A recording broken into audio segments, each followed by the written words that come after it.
Hello everyone, welcome to Magnet Brains. My name is Hemant Tumre और आज मैं आप लोग के लिए क्या लेके आया हूं। जहां मैंने लास्ट में छोड़ा था वहीं से आज पकड़ने वाले हैं। अपना चल रहा था एनसीईआरटी सॉल्यूशंस, चल रहा था क्या नहीं, जिसमें जहां तक मुझे याद है क्वेश्चन नंबर 1 से लेकर क्वेश्चन नंबर 16 तक अपन खत्म कर चुके थे, जो कि बिल्कुल आप लोग के पल्ले पड़ गए थे, पूरा आप लोग को हिट कर गए थे और एकदम दिमाग के अंदर। तो आज बात करने वाले हैं क्वेश्चन नंबर 17 से। किससे बात करने वाले हैं? क्वेश्चन नंबर 17 से। और हमारी आज की जंग यही है कि 17 से लेकर हम पूरा खत्म करेंगे लास्ट तक। किसको? लास्ट तक पूरा खत्म करने वाले हैं। तो कोई प्रॉब्लम तो नहीं? अच्छा, 17 क्वेश्चन तक, 16 क्वेश्चन तक तो एक नंबर समझ में आ गया होगा, मजा आ रहा होगा, सारे क्वेश्चंस बन रहे होंगे, क्योंकि हर एक टॉपिक अपन ने कवर किया हुआ है, कुछ भी नहीं छोड़ा है। सारी चीज पल्ले पड़ने वाली है, सारी चीज समझ में आ रही है। बस आपको एक ही काम करना है, मेरे साथ हर एक क्वेश्चन को सॉल्व करना है और मुझसे पहले सॉल्व करना है। अगर मुझसे पहले सॉल्व नहीं करेंगे तो फिर दिक्कत आ जाएगी। अगर ऐसा हो रहा है कि कभी वो पॉइंट आपको समझ में नहीं आ रहा है, या फिर अगर आप उसके बारे में पीछे टॉपिक वाइज में भूल गए, तो तुरंत उसको रोकिए, सीधे जाइए, टॉपिक वाइज में पढ़ के आइए, फिर चालू करिए और फटाक से वो क्वेश्चन सॉल्व करिए। ये नहीं कि बाद में कर लेंगे यार, अभी बन नहीं रहा है, अभी देख लेंगे, ये करना है, अभी बात करनी है किसी से, अभी किसी से मिलने जाना है, ये सब नहीं होना चाहिए। कसम है उसी की, ठीक है? सबको पढ़ाई करनी है, ठीक है? चलो तो आ जाओ, फटाफट चालू करते हैं अपन अपना एनसीईआरटी सॉल्यूशंस का पार्ट 2, जिसमें अपन देखने वाले हैं क्वेश्चन नंबर 17 से। किस पे देखने वाले हैं? क्वेश्चन नंबर 17 से। तो फटाफट आइए, जल्दी जरा देखिए क्या क्वेश्चन है। चलिए पढ़ते हैं। A sample of drinking water was found to be severely contaminated with chloroform. ठीक है, एक ड्रिंकिंग वाटर था जिसको पता चला कि वो थोड़ा बहुत कंटामिनेटेड है। किससे? क्लोरोफॉर्म से। क्लोरोफॉर्म जानते हैं सब लोग, क्या नहीं जानते? अरे हिंदी पिक्चरों की जानती, आपने देखा नहीं, वो टॉवेल में डाल के बस निपट जाता था। याद कराओ, बेहोशी करने वाली दवा, बहुत खतरनाक, जो हिंदी मूवीज में खतरनाक तरीके से यूज करी जाती थी। ठीक है, बस लगाया और ये हो गया भाई, उसको बेहोश होने में समय लगता है। और यहां तो बस ऐसा लगाया तुरंत ऐसा जॉनी लीवर फट से ऐसा हो जाता है। नहीं है? याद है? ठीक है, तो ये जो क्लोरोफॉर्म है, इसका फॉर्मूला आपको पता होना चाहिए, CHCl3। क्या होता है बेटा? CHCl3। इसको अपन कहते हैं क्लोरोफॉर्म। क्या कहते हैं? क्लोरोफॉर्म। आगे बढ़ते हैं। Suppose to be carcinogenous in nature. Carcinogenous मैंने आपको पहले बताया था जब मैं आपको पीपीएम पढ़ा रहा था। इन सब की वजह से हमारी बॉडी में कैंसर कॉजिंग होने के चांसेस होते हैं। ऐसे सब्सटेंस हमारी बॉडी में आते हैं जो कैंसर कॉज करते हैं। क्या करते हैं? Cancer cause. आगे चलते हैं। The level of contaminated was 15 ppm by mass. देखो पीपीएम आ गया।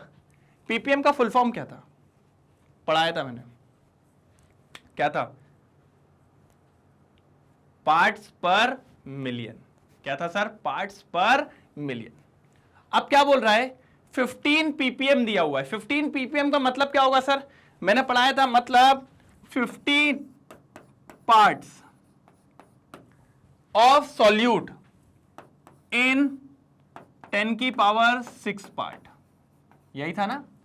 1 मिलियन पार्ट होंगे, उसमें से 15 पार्ट में कौन है? क्लोरोफॉर्म है। मतलब ये जो 15 पार्ट की बात हो रही है, ये किसकी बात हो रही है? सल्यूट की। किसकी बात हो रही है बेटा? सल्यूट की। और ये जो 1 मिलियन पार्ट की बात हो रही है, ये बात हो रही है टोटल, जिसको अपन नाम देंगे सॉल्यूशन।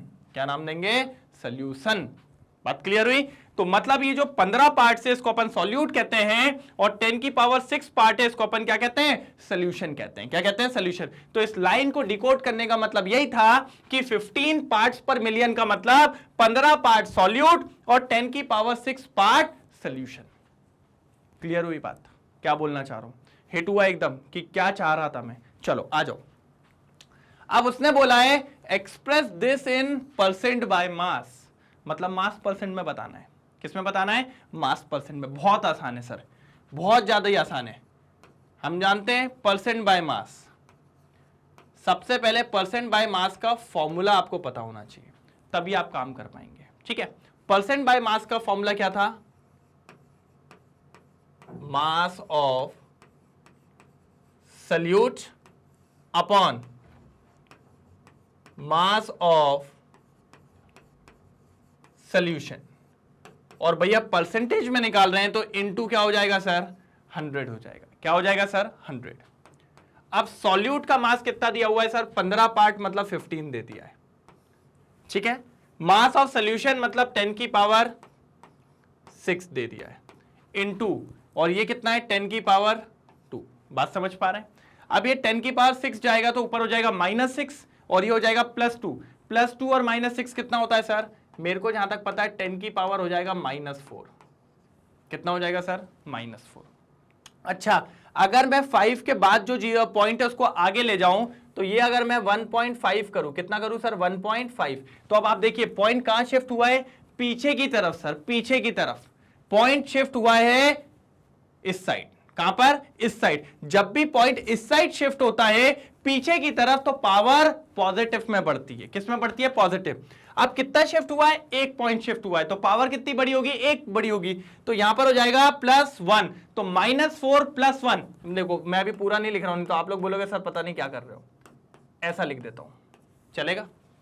अब जब ये आप देखोगे तो ये कितना हो जाएगा? 1.5 इंटू 10 की पावर -4 + 1 कितना हो जाएगा? -3। तो सर ये आ गया आपका मास परसेंट किसका? सल्यूट का। किसका आ गया? सल्यूट का। किसमें कन्वर्ट कर दिया अपन ने? मास परसेंट में। किसमें कर दिया? मास परसेंट। परसेंटेज और लगा लीजिए आगे। जो पीपीएम था उस पीपीएम को अपन ने कन्वर्ट कर दिया परसेंट बाय मास में। मतलब क्लोरोफॉर्म का ये मास परसेंट अवेलेबल है किसके अंदर? जब सोल्यूशन कितना होगा? 100 ग्राम। याद करो मैंने पढ़ाया था कि जब भी ये परसेंट वाला वर्ड आएगा आपका सोल्यूशन कितना हो जाएगा सर? 100 ग्राम। ये फिक्स है। कितना हो जाएगा सर? 100 ग्राम। तो ये पीपीएम को किसमें कन्वर्ट कर दिया? परसेंट बाय मास में। किसमें कन्वर्ट कर दिया? परसेंट बाय मास में। क्लियर है यहां तक? फटाफट इसको पहले नोट डाउन करेंगे क्योंकि इसके बाद एक और क्वेश्चन है। जल्दी एकदम फटाक से करिए जल्दी। चलिए हो गया कंफर्म? आगे बढ़े। चलिए तो ये आ गया क्या आपका? मास परसेंट ऑफ सॉल्यूट। किसका आ गया? सॉल्यूट का मास परसेंट कितना आया है? 1.5 इंटू 10 की पावर -3%। ठीक है, इसको अभी लिख लेंगे फटाक से जल्दी। ठीक है, पूरा नहीं हटाते तो फिर पूरा क्यों हटा रहे? फिर अपन जितना जरूरत है अपन उतना ही हटाते ना। चलिए क्वेश्चन क्या है अगला पढ़िए, जल्दी पढ़ेंगे और जिसको बन गया वो आगे मुझसे सॉल्व करिए। Determine the molality of the chloroform in the water sample. देखो कितना फर्जी सा क्वेश्चन है। अब मांग लिया आपसे मोलैलिटी। अब क्या मांग लिया आपसे? मोलैलिटी। क्या दिक्कत थी? नहीं निकाल पाएंगे क्या मोलैलिटी? बहुत इजी सा क्वेश्चन हो जाएगा। ठीक है, चलिए तो ये वाला नोट डाउन हुआ था कि नहीं हुआ था? पहले इसको नोट डाउन करो, फिर क्योंकि मैं पूरा हटाऊंगा क्योंकि मोलैलिटी में मेरे को ज्यादा जगह चाहिए, तो फटाफट इसको भी नोट डाउन करो फिर आगे बढ़ते हैं जल्दी। चलिए नोट डाउन हो गया है। चलिए अब रिमूव कर रहा हूं पूरा क्योंकि मेरे को बड़ी जगह चाहिए थोड़ी सी। तो ये हटी। अब अपने पास आया क्या था सर? आपके पास 1.5 इंटू 10 की पावर -3 ग्राम क्या है? क्लोरोफॉर्म है। कितने में सर? जब मैंने याद करो मास परसेंट लेता हूं तो सोल्यूशन कितना हो जाता है? 100 ग्राम इन, ऐसा लिख सकता हूं 100 ग्राम ऑफ सैंपल, क्योंकि अपन ने सैंपल ही लिया था। तो मैं अभी सोल्यूशन वॉल्यूशन का नाम नहीं ले रहा हूं, अभी मैं सिर्फ किसका नाम ले रहा हूं? सैंपल का, क्योंकि यहां पर भी क्वेश्चन किस में दिया था? सैंपल में दिया था। कोई घबराने वाली बात ऐसे नहीं है। अब पहले तो एक काम करो, मोलार मास निकाल लो। किसका? किसका मोलार मास निकालना है? क्लोरोफॉर्म का, CHCl3। ठीक है, चलिए आ जाइए जरा। कार्बन कितना होता है? 12 प्लस हाइड्रोजन कितना होता है? 1 और क्लोरीन कितना होता है? 35.5 इंटू 3। यही होता है क्या नहीं होता है? चलिए तो 12 और 1 कितना हो जाएगा? 13। अब 35.5 को 3 से इंटू करो। कर लो जरा भाई यार, करेंगे तो जरूर। क्वेश्चन है, सॉल्व करना पड़ेगा मेरे साथ जल्दी जल्दी। 5 3 15, 1 ऊपर 5 3 15 16, 1 ऊपर 3 3 9, 106.5 आ रहा है। और 106.5 में 13 प्लस करो तो शायद 119.5 आ जाएगा। कितना आ जाएगा? कितना हो जाएगा? 119.5। यही होगा क्या नहीं होगा? कितना आ गया? 119.5। ये क्या आ गया सर? मोलार मास आ गया। क्या आ गया सर? Molar mass. अब आगे बढ़ते, देखिए कितने बढ़िया तरीके से। मोलैलिटी का फॉर्मूला याद होगा ना सबको? याद है क्या नहीं है? ऊपर क्या आना रहता है? गिवन वेट 1.5 इंटू 10 की पावर -3 डिवाइडेड बाय सर क्या होता है उसका? Molar mass. फिर क्या हो जाएगा? इंटू 100, सैंपल दिया हुआ है 100, और ऊपर कितना हो जाएगा सर? 1000। अब अगर आप ध्यान से देखो, थोड़ा सा ध्यान से फोकस करेंगे ये 1000 से ये 1000 तो गया, दिख रहा है, ये 1000 से ये 1000 तो गया, तो बचा कितना, ये ऊपर चला जाएगा तो 1.5 इंटू 10 की पावर -2 ऊपर हो जाएगा और नीचे हो जाएगा 119.5। कितना हो जाएगा सर, 119.5। अब इसको आपको सॉल्व करना है, मैं नहीं करेगा भाई।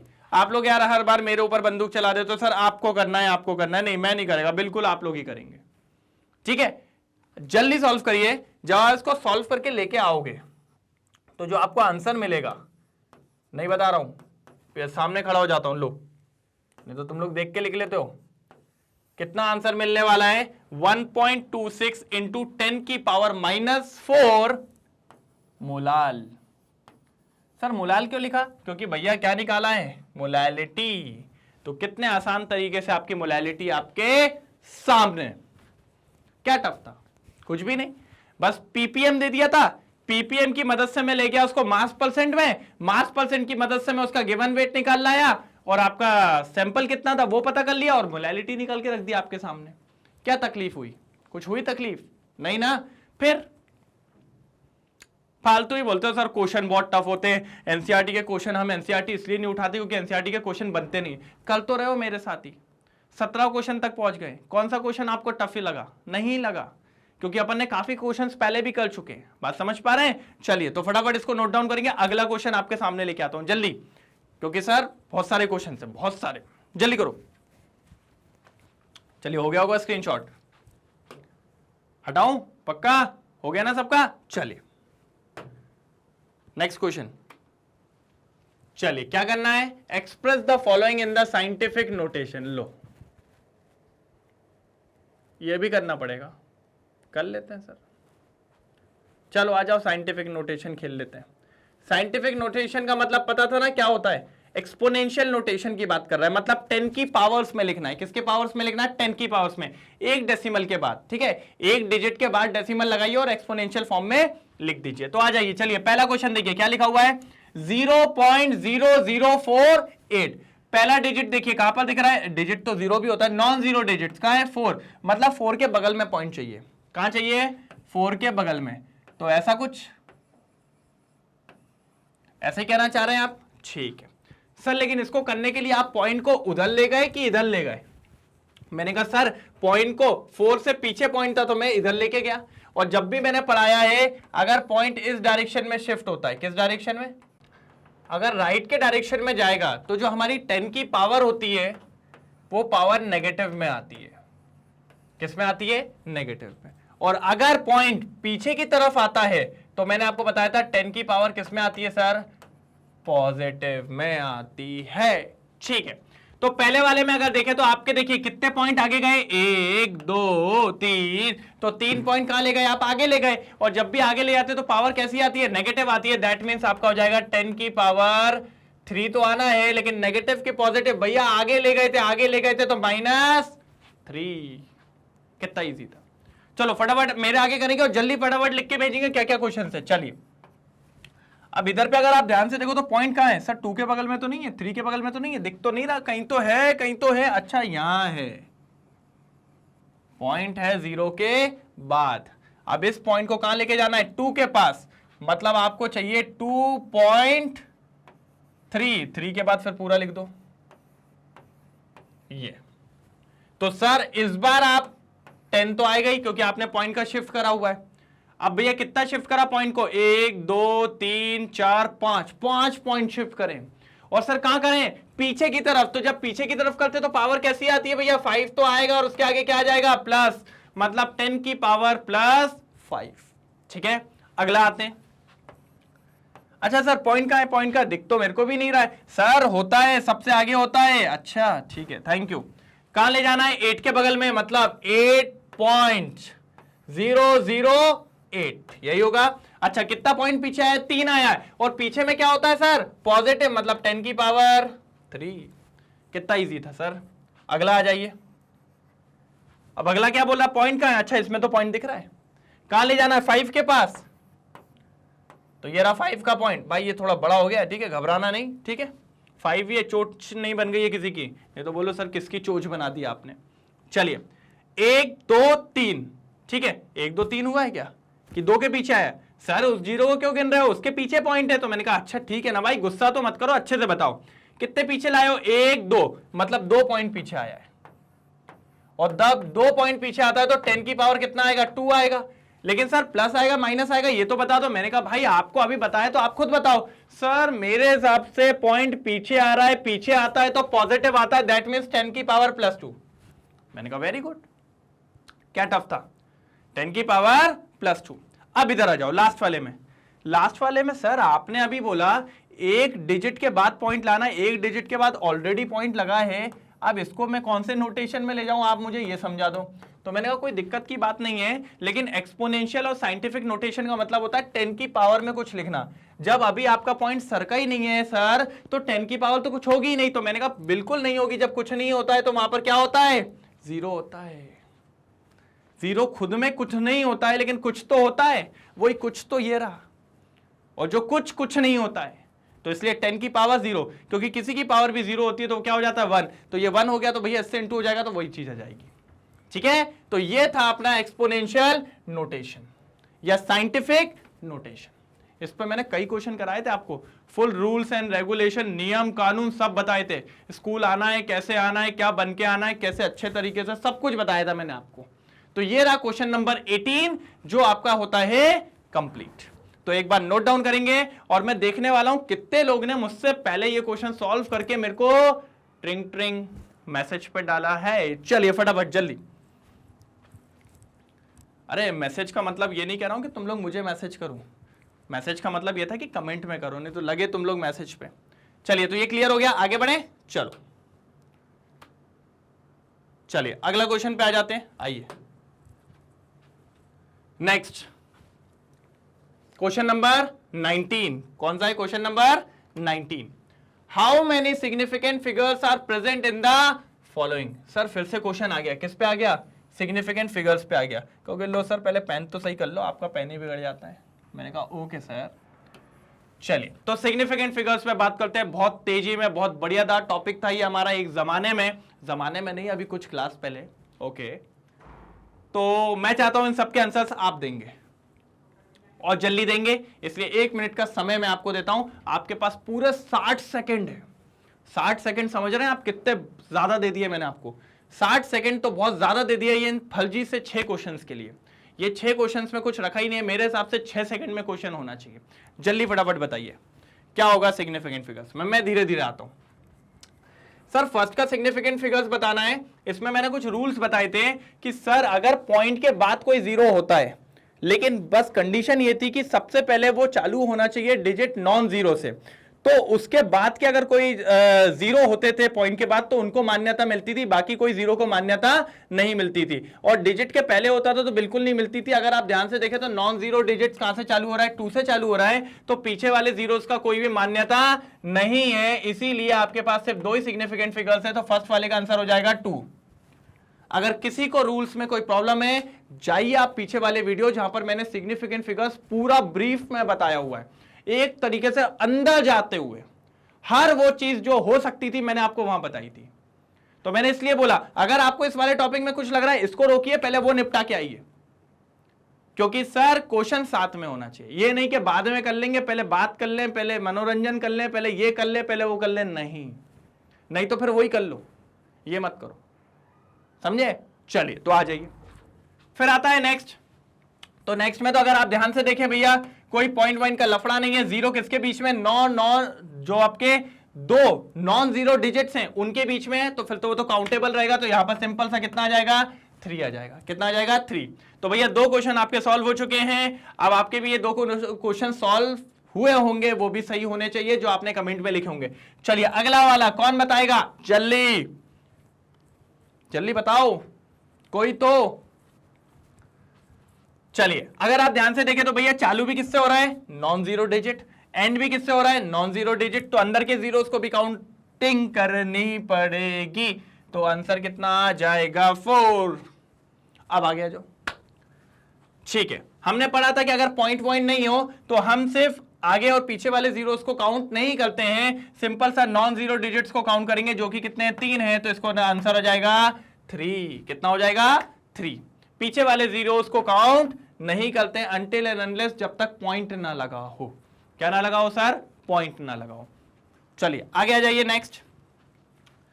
अब क्या करें? अच्छा देखो अब काउंट करो, ये क्या है अपना नॉन जीरो डिजिट्स, ये तो सिग्निफिकेंट है ही, फिर ये भी होगा, ये भी होगा और ये भी होगा। याद करो मैंने आपको एक चीज बताई थी कि जब आपके पास कोई एक फिक्स नंबर होता है, उस नंबर के बाद पॉइंट के बाद जितने भी जीरो लगे रहे वो सबको काउंटिंग करनी पड़ती है, क्योंकि वो सिग्निफाई होता है, वो कुछ सिग्निफिकेंस देते हैं। तो यहाँ पे भी अगर आप देखें तो पॉइंट के बाद दिख रहा है तो कितने हो गए? 1 2 3 4। तो यहाँ पर टोटल नंबर ऑफ जीरो कितने हैं? 4। अच्छा अगर सिर्फ 500 होता तो फिर अपना आंसर होता 1, लेकिन वो 500 के बाद 0.0 लग गया ना, इसके चलते इन दोनों जीरोस को भी मान्यता मिल गई है। तो ये सिग्निफिकेंट फिगर्स में रूल तो याद रखने पड़ेंगे। अगर आपको रूल याद नहीं है तो आपकी पिटाई तो पक्का होगी स्कूल के अंदर। आपकी प्रेयर 8 बजे चालू हो रही है, अगर 9 बजे लेट उठ के पहुंचोगे तो फिर जो पीटीआई है वो देगा डंडे पकड़ पकड़ के। वो तो होता ही है, हमने भी खूब कहा है, इसलिए हम आपको बोल रहे हैं भैया समय पे चलिए, सारी चीजें सारे रूल्स एंड रेगुलेशंस को पढ़ते चलिए। आगे आ जाइए सर, लास्ट वाले का क्या होने वाला है? वही वाली बात है, सारे नॉन जीरो डिजिट्स को तो मान्यता मिलनी है और उनके बीच में जीरो आ रहे हैं तो फिर वो भी कंसीडर किए जाएंगे। तो 1 2 3 4 5, ये लीजिए 5 सिग्निफिकेंट फिगर्स। तो पहले वाले के कितने हैं सर? 2, दूसरे वाले के 3, तीसरे वाले के 4, चौथे वाले के 3, पांचवें वाले के 4 और छठे वाले के 5। मोबाइल नंबर तो नहीं हो गया किसी का? अच्छा 5-6 डिजिट में का ही मोबाइल नंबर, ठीक है। तो क्लियर है यहां तक? पक्का सबके सही है? मेरे हिसाब से सिग्निफिकेंट फिगर्स तो सबके सही होने चाहिए, और किसी के अगर कुछ गलत हो रहे हैं तो फटाक से जाइए वहां पे रूल्स को निपटा के आइए और फिर से आ जाइए एकदम जल्दी से, ठीक है। चलिए तो आगे बढ़ते हैं, नेक्स्ट क्वेश्चन। ओ ये क्या आ गया सर? Rounding off. देख रहे हो, पहले आया साइंटिफिक नोटेशन, फिर क्या आया सिग्निफिकेंट फिगर्स, फिर क्या आया राउंडिंग ऑफ। गेम खेल रहा है अपने साथ भी पूरा। तो राउंडिंग ऑफ भी भाई आप लोग ने पढ़ा था। राउंडिंग ऑफ अपन सिग्निफिकेंट फिगर्स को ही देखते थे। सिग्निफिकेंट फिगर्स को लिमिट करना हो, सिग्निफिकेंट फिगर्स को जैसे बोल दिया मैंने कि मेरे को सिर्फ 3 ही सिग्निफिकेंट फिगर्स चाहिए, तो चौथे से सबकी लंका लगा दो, लंका लगा दो मतलब सबको ड्रॉप कर दो, सबको निकाल दो बाहर। तब अपन को राउंडिंग ऑफ की जरूरत पड़ रही थी। याद आया कि नहीं आया? घंटी बजी कान में, अपन ने ऐसा कुछ पढ़ा था, ठीक है। कितने सिग्निफिकेंट फिगर्स तक राउंडिंग ऑफ करना है? 3 सिग्निफिकेंट फिगर्स। कितने? 3 सिग्निफिकेंट फिगर्स तक आपको राउंडिंग ऑफ करना है। तो मैंने कहा ठीक है कर लेंगे, कोई दिक्कत की बात तो नहीं। आ जाइए, पहला आ जाइए। पहला क्या दिया हुआ है सर? 34.216, यही दिया है। तो भैया पहला सिग्निफिकेंट फिगर्स कौन है? पहला, दूसरा, तीसरा, खत्म। अब आपको 1 से लेकर सबको ड्रॉप करना है। तो मैंने कहा था जिधर तक आपको लेना है उसके बाद वाले को ड्रॉप कर दो, क्योंकि बाद वाले का ड्रॉप होना मतलब सबका ड्रॉप होना। होना क्या नहीं होना? अच्छा ड्रॉप कर रहे हो, वो नंबर कौन सा है? 1 है। क्या वो 5 से बड़ा या 5 है? नहीं है सर, 5 से बड़ा भी नहीं है और 5 भी नहीं है। तो सिंपल सी बात है, जो नंबर पीछे के हैं वो एज इट इज रहेंगे, मतलब इसका राउंडिंग ऑफ हो जाएगा 34.2। कोई +1 कोई -1 नहीं होगा। क्योंकि सर +1 तो पढ़ाया था, -1 कैसे बोला? अब -1 निकल गया भाई, ऐसा मत बोलो कि +1 -1, +1 तो होता है ना, ठीक है। अगले वाले पे आ जाओ। सर अगला वाला क्या है? मैंने कहा आप भी देखो ना अगला वाला क्या है भाई। देखिए क्या है अगला वाला? 10.4107। मुझसे पहले आंसर आना चाहिए। ओके, कितने सिग्निफिकेंट फिगर्स लाने हैं? 3। तो 1 0 4, मतलब यहां से ड्रॉप करना है। और यहां से ड्रॉप करने के लिए भैया ये क्या नंबर है? 1 है, 5 से छोटा है, कोई दिक्कत की बात नहीं है। तो सिंपल अपने बस 3 लिख देना, क्या हो जाएगा? 10.4। ये हो गया आपका क्या हो गया? ये सिग्निफिकेंट फिगर्स नहीं, सिग्निफिकेंट फिगर्स नहीं, ये राउंडिंग ऑफ हो गया। क्या हो गया? राउंडिंग ऑफ, ठीक है। नेक्स्ट आ जाइए, नेक्स्ट आ जाइए। कितने सिग्निफिकेंट फिगर्स तक करना है? 3। लेके आइए जरा, क्वेश्चन क्या है? 0.04597, यही है क्या नहीं? अब गिनो सिग्निफिकेंट फिगर्स। सर इसको तो मानेंगे नहीं, इसको भी नहीं मानेंगे क्योंकि नॉन जीरो के पहले आ रहा है, इसको काउंटिंग नहीं होती। तो ये दोनों सिग्निफिकेंट फिगर नहीं है। सबसे पहला सिग्निफिकेंट फिगर्स कौन है? 4। दूसरा कौन है? 5। फिर कौन है? 9। ये हो गए 3 सिग्निफिकेंट फिगर। मतलब इसको क्या करना है सर? ड्रॉप करना है। क्या करना है? ड्रॉप करना है। सर ड्रॉप करने वाला नंबर अगर 5 से छोटा होता है तो कोई दिक्कत नहीं, बढ़िया तीनों को लिख देते, लेकिन अगर ये 5 से बड़ा होता है तो उसमें क्या हो जाता है +1, और 9 + 1 करेंगे तो कितना हो जाएगा 10, 10 की वजह से किसको मिल जाएगा, तो ये कितना हो जाएगा 6 हो जाएगा, कितना हो जाएगा 6, मतलब इसका जो आंसर आएगा वो आएगा 0.04, 9 क्या हो जाता 0, एक इसको मिल जाता था 460। बात समझ पा रहे हैं कि सर ये 9 0 कैसे हो गया, तो भैया 9 + 1 कितना होता है 10, तो 10 का नीचे 0 और 1 ऊपर कितना हो जाएगा 6, तो ये आ गया 460। लेकिन ये मत सोचना ये 4 सिग्निफिकेंट फिगर्स है, नहीं, ये पहला सिग्निफिकेंट फिगर, ये दूसरा, ये तीसरा। अब भैया वो पॉइंट के आगे मेरे को 0 तो लिखना पड़ेगा ना, ऐसे अपनी मर्जी से मैं हटा नहीं सकता हूं, तो मैंने क्या लिखा 0.0460। इसके अंदर कितने सिग्निफिकेंट फिगर्स हैं सर, 3। बात क्लियर है। चलिए अगला वाला आ जाइए, ये भी मजेदार दिख रहा है, क्या करूं सर इसका, 3 सिग्निफिकेंट फिगर्स तक लेके आना है, ले आएंगे सर, कोई दिक्कत की बात नहीं है, ले आओ जरा इसको, ये थोड़ा अच्छा है, बाकी सब क्वेश्चन तो देखे हुए, इसको ले आ। 3 सिग्निफिकेंट फिगर्स क्या हैं, 1 2 3, दिख रहा है क्या नहीं दिख रहा है, तो सर और ये वाले को क्या करना है, ड्रॉप करना है। अगर इसको मैं ड्रॉप करूंगा तो भैया ये 5 से बड़ा है तो पीछे वाले में +1 होगा, कितना होगा +1, तो 281, 281। अच्छा अगर मैं 8 को अगर यहां पर 0 के फॉर्म में लिख दूं, किसके फॉर्म में लिख दूं, 0 के फॉर्म में, तो भी 3 ही सिग्निफिकेंट फिगर्स हैं, है क्या नहीं है, क्यों है 3 सिग्निफिकेंट फिगर्स, देखो ना सर, ये पहला, ये दूसरा, ये तीसरा, 0 तो कंसीडर ही नहीं होता ना, तो अगर मैं इसको क्या लिख दूं 2810 लिख दूं कि नहीं लिख दूं, तो इसको अपन क्या नाम देंगे भाई, 3 ही सिग्निफिकेंट फिगर्स है, कितने हैं 3। लेकिन सर 0 नहीं भी लिखते तो कोई दिक्कत थी क्या, है ना, आपने लिख दिया, मुझे समझ में आ गया कि आपने बोला सर वो सिग्निफिकेंट नहीं है और आपको 3 सिग्निफिकेंट फिगर्स तक बनाना है, इसलिए आपने उसको 2810 लिख दिया। लेकिन अगर मैं 0 नहीं लिखता तो कोई दिक्कत थी क्या, मैंने कहा सर मामला बिगड़ जाता। कैसे बिगड़ जाता सर, सर ये क्या था 2808, कितना था 2808, राउंडिंग ऑफ का मतलब होता है उसके आसपास राउंड करना, 2808 को 2810 लिखोगे समझ में आता है, ठीक है, 2808 को 2810 लिखोगे समझ में आता है, 2 ही बढ़ाया ये कम किया, लेकिन 281 लिख दो और 2808 को मतलब 2800 को 280 या 281 लिखो, भैया ये बहुत बेकार है। इतना क्या राउंड ऑफ, किसी के पास 3000 रुपए थे, आपने राउंड ऑफ करके 300 बना दिया, कैसा राउंड ऑफ कर रहे हो भाई, तो इसीलिए ये थोड़ा ज्यादा सही है, ठीक है, और 0 तो वैसे भी कंसीडर नहीं है, तो मेरे हिसाब से कोई दिक्कत होना नहीं चाहिए, ठीक है। तो लास्ट वाले का क्या होगा 2810। चलिए समझ में आया होगा, बहुत इजी थे, फटाफट एक बार नोट डाउन करेंगे, फटाफट एक स्क्रीनशॉट लेंगे, फिर आगे बढ़ते हैं। चलिए तो ये नोट डाउन हो गया है, चलिए इसको हटा देते हैं, अब आगे बढ़ते हैं पर अगले क्वेश्चन पे, ठीक है। चलिए आ जाइए, देखिए पढ़िए फटाफट क्वेश्चन, क्या क्वेश्चन है सामने जरा रीड करेंगे। कह रहा है the following data are obtain when dinitrogen and dioxygen reacts together to form different compounds. वो कह रहा है डाइनाइट्रोजन जब डाइऑक्सीजन के साथ कंबाइन होगा तो वो डिफरेंट कंपाउंड्स को बनाएगा। Which law of chemical combination is obeyed by the above experimental data? Give its statement. ये जो इसने बोला है कि वो डिफरेंट कंपाउंड्स बनाएगा, ये कौन सा स्टेटमेंट है और क्या स्टेटमेंट था। अब जैसे मान लेते हैं, एक फिक्स करते हैं, अपन ने एक लॉ पढ़ा था अगर आपको याद हो, लॉ ऑफ मल्टीपल प्रोपोर्शन, पढ़ा था क्या नहीं पढ़ा था, लॉ ऑफ मल्टीपल प्रोपोर्शन। वो कहता था जब 2 लोग मिलते हैं तो एक से ज्यादा कंपाउंड्स बनाते हैं, जिसमें होता है एक फिक्स मास वाला और एक होता है आपका चेंज होने मास वाला। तो जो फिक्स मास वाला होता है उसको तो अलग कर दो, और जो हर कंपाउंड में मास चेंज हो रहा है उनका जो रेशियो रहता है वो कैसा रहता है sir, simple whole number ratio. ये अपनी बात हुई थी किसी जमाने में, किसी क्लास में बात करी थी कि नहीं, उसी को अपन ने नाम दिया था लॉ ऑफ मल्टीपल प्रोपोर्शन।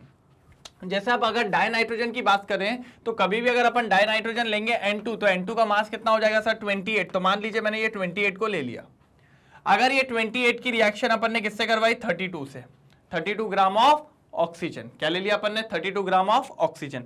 हो सकता था इस 22 की अपन ने किससे करवाई 80 से भी करवाई, मतलब और एक और ले लेते हैं, मान लीजिए 64 भी ले लिया, तो इस 28 की किससे करवाई 64, मतलब एक बार इस नाइट्रोजन से जो ऑक्सीजन कंबाइंड हुआ वो कितने मास का हुआ 32। एक बार इस नाइट्रोजन से जो कंबाइंड हुआ वो कितने मास का हुआ 64। एक बार जो नाइट्रोजन से कंबाइंड हुआ वो कितने मास से हुआ है 80 से। किससे हुआ है सर 80 से। तो ये तो तीनों केस में कैसा हो गया फिक्स मास हो गया।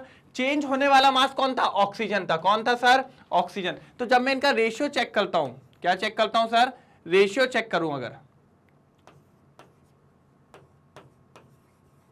क्या चेक करता हूं रेशियो, तो रेशियो अगर चेक करूं तो बताइए कितना आने वाला है। एक मिनट इसको हटाए, डिवाइड करिए जरा, किससे करें 16 से डिवाइड करें। ये 16 टू जा, ये 16 4 जा और ये 16 5 जा। तो रेशियो देखिए क्या आ रहा है सिंपल होल नंबर आ रहा है कि नहीं आ रहा है। तो इसी को बात कहते हैं अपन लॉ ऑफ मल्टीपल प्रोपोर्शन, कि भैया जब दो एलिमेंट्स आपस में मिलते हैं तो कई सारे कंपाउंड्स बनाते हैं, और उसमें से एक व्यक्ति तो होता है फिक्स मास वाला जो कंबाइंड हुआ है, जो फिक्स मास नहीं है, और जो फिक्स मास नहीं है वो सब आपस में क्या होते हैं whole number, simple whole number ratio में। तो ये वाला जो एक्सपेरिमेंट था, ये एक्सपेरिमेंट ये बताता है कि कौन सा लॉ यहां पर लग रहा है, लॉ ऑफ मल्टीपल प्रोपोर्शन। क्या लग रहा है sir law of multiple proportion. पहले एक बार नोट डाउन कर लीजिए जल्दी। और लॉ ऑफ मल्टीपल प्रोपोर्शन मैंने आपको पहले बताया भी हुआ था और मैंने डिफाइन भी करवाया हुआ था, और आज आपके सामने है। फटाफट एक बार रीड करने वाले हैं। According to law of multiple proportion, if two elements combine to form more than one compound, then the different mass of one element, यही था different mass of one element, which combine with the fixed mass के साथ जो कंबाइन था of other elements bears a simple ratio to another. इन सब का एक सिंपल होल नंबर रेशियो होगा। कितना सिंपल क्वेश्चन था। बस इसमें आपसे एक तरीके से ये मान लो, उसको डेफिनेशन चाहिए थी कि what do you mean by law of multiple proportion, as well as अगर आप जानते हो कि मल्टीपल प्रोपोर्शन क्या कहता है तो आप इसकी बात को पकड़ लोगे। समझ में आ रहा है क्या बोलना चाह रहे हो, पक्का क्लियर है। चलिए एक बार नोट डाउन करेंगे, ये लॉ नोट डाउन करेंगे फिर आगे बढ़ते हैं, जल्दी करिए। हो गया, चलिए तो इसी का अब आगे बढ़ते हैं अपन। तो ये 21st का ए पार्ट था, तो शायद 21st का बी पार्ट भी होगा, देखिए जरा। हाँ, fill in the blanks in the following conversions. यही कन्वर्जन्स की बात चल रही है। किलोमीटर को मिलीमीटर में बदलना है और मिलीमीटर को फिर पिकोमीटर में बदलना है। पिको का मतलब जानते हैं ना, पिको का मतलब कितना होता है सर 10 की पावर -12, ठीक है। नैनो का क्या होता है अभी देख लेंगे थोड़ी देर में फटाफट, ठीक है। तो पहले फर्स्ट वाली लाइन को करेंगे। किसको करेंगे सर फर्स्ट वाली लाइन को, बहुत इजी सा है, देखिए चल। अगर आप ध्यान से देख रहे हो तो 1 किलोमीटर को किस में बदलना है मिलीमीटर में, किस में बदलना है मिलीमीटर में। सबसे पहले किलोमीटर को बदलो किसमें मीटर में। किस में बदलेंगे अपन मीटर में या फिर सेंटीमीटर में। तो पहले अपन बदलेंगे उसको मीटर में, ठीक है। आ जाइए, ये देखिए किलोमीटर है, 1 किलोमीटर में कितने मीटर होते हैं ये बताइए। सर साफ साफ दिख रहा है 1000 मीटर होते हैं, और होते भी है, दिख क्या रहा है आप जानते भी है 1 किलोमीटर इक्वल्स टू 1000 मीटर। और 1000 मीटर कब होते हैं जब वो कितना होता है 1 किलोमीटर होता है, ठीक है। अब ये जो आया 1000 मीटर, अब आप समझिए 1 मीटर में कितने सेंटीमीटर होते हैं 100 सेंटीमीटर। तो देखिए 1 मीटर में कितने सेंटीमीटर हो गए 100 सेंटीमीटर। मतलब कहानी कहां तक चली गई सेंटीमीटर तक चली गई। अब सेंटीमीटर के अंदर मिलीमीटर देखते हैं, तो जब आपने पढ़ा है कि 1 सेंटीमीटर के अंदर होता है कितने 10 मिलीमीटर। कितने मिलीमीटर होते हैं सर 10। तो देखिए 1 सेंटीमीटर में कितने मिलीमीटर हो गए 10 मिलीमीटर हो गए कि नहीं हो गए। अब ध्यान से देखिएगा, किलोमीटर से किलोमीटर कैंसिल, मीटर से मीटर, सेंटीमीटर से सेंटीमीटर कैंसिल। तो अब अगर आप देखिए ऊपर से यूनिट क्या बची है मिलीमीटर बची है। क्या बची है सर मिलीमीटर। और कितने आ गए 3 0 2 0 5 और 1 6। तो भैया सिंपल सी बात है, यहां आ गया 10 की पावर 6। कितना आ गया 10 की पावर 6। कितना इजी था। सबसे पहले किलोमीटर को मीटर, मीटर को सेंटीमीटर, सेंटीमीटर को मिलीमीटर, ठीक है। तो 10 की पावर 6 मिलीमीटर। आप क्या पूछ रहा है पिकोमीटर। क्या पूछ रहा है सर पिकोमीटर। फिर से आ जाओ, 1 किलोमीटर है, 1 किलोमीटर को पहले बदलो मीटर में, तो वही यही सेम ऊपर वाली लाइन आ गई कि नहीं आ गई। अब अपन ने पढ़ा है सर 10 की पावर मतलब 1 पिकोमीटर इक्वल्स टू क्या होता है सर 1 पिकोमीटर इक्वल्स टू 10 की पावर -12 मीटर। होता है क्या नहीं होता है? तो बस वही चीज है। तो यहां पर इसने यही बोला है कि 10 की पावर -12 मीटर मिलके क्या कहलाता है? 1 पिकोमीटर कहलाता है। तो देखिए ऊपर अपन ने क्या लिख दिया? 1 पिकोमीटर। इतना मिलके ये जो नीचे वाला है 10 की पावर -12 ये मिलके कितना कहलाता है? 1 पिकोमीटर, क्योंकि हमें पिकोमीटर में आंसर चाहिए। ठीक है, बस खत्म हो गया। अब देखिए कैसे, किलोमीटर से किलोमीटर गया, मीटर से मीटर गया। अब देखो नीचे क्या था? 10 की पावर -12 यही था, और ऊपर कितना था? 10 की पावर 3। तो ये -12 ऊपर जाके क्या हो जाएगा? +12, और 3 + 12 कितना हो जाएगा? 15। तो कितना आ गया? 10 की पावर 15 पिकोमीटर। कितना आ गया? 10 की पावर 15 पिकोमीटर। कितना इजी था, समझ में आया? क्या करना था? फटाफट नोट डाउन करेंगे। ये फर्स्ट वाला हुआ है, अभी तो सेकंड और थर्ड भी बाकी है। जल्दी फर्स्ट वाला फटाफट करेंगे, जल्दी। और जिसका हो जाए वो चालू करेगा कौन सा वाला? सेकंड वाला। जल्दी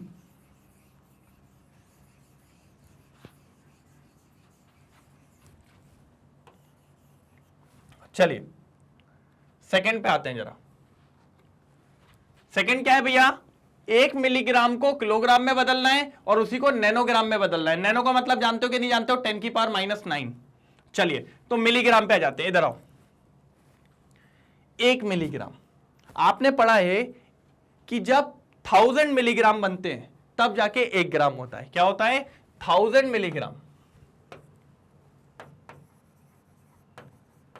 1000 मिलीग्राम मिलके क्या बनता है आपका? 1 ग्राम। तो ये देखिए 1000 मिलीग्राम बनके क्या बनेगा आपका? 1 ग्राम। और आपने पढ़ा है 1000 ग्राम बनके क्या बनता है? 1 किलो। तो उल्टा जा रहे हैं। अभी अपन किलोग्राम से ग्राम गए थे, ग्राम से मिलीग्राम गए थे, अब उल्टा जा रहे हैं, मिलीग्राम से ग्राम, ग्राम से किलोग्राम। बात समझ पा रहे हैं? अब देखो तो यहां पर क्या करा अपन ने? 1000 मिलीग्राम 1 ग्राम बन गया, और 1000 ग्राम 1 किलोग्राम बन गया। और किलोग्राम पे रोकना पड़ रहा है क्योंकि भैया आंसर काय में चाहिए? किलोग्राम में चाहिए। काय में चाहिए? किलोग्राम में। अब आओ देखो, मिलीग्राम से मिलीग्राम गया, ग्राम से ग्राम गया। अब नीचे जीरो काउंट करो, कितने हैं? 1 2 3 4 5 6। मतलब नीचे जो आ रहा है वो आ रहा है kg/, 6 जीरो थे तो 10 की पावर 6। और जब अब ये 10 की पावर 6 ऊपर जाएगा तो आ जाएगा 10 की पावर -6। कितना हो जाएगा? 10 की पावर -6। तो ये आपका तैयार होके आ गया। क्या दिक्कत थी इसमें? ये आपका इसमें आ गया।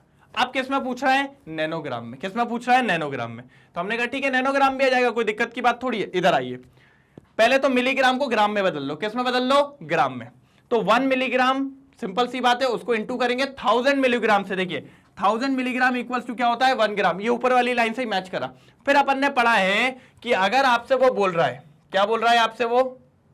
1 नैनोग्राम, इसका मतलब है 10 की पावर -9 ग्राम।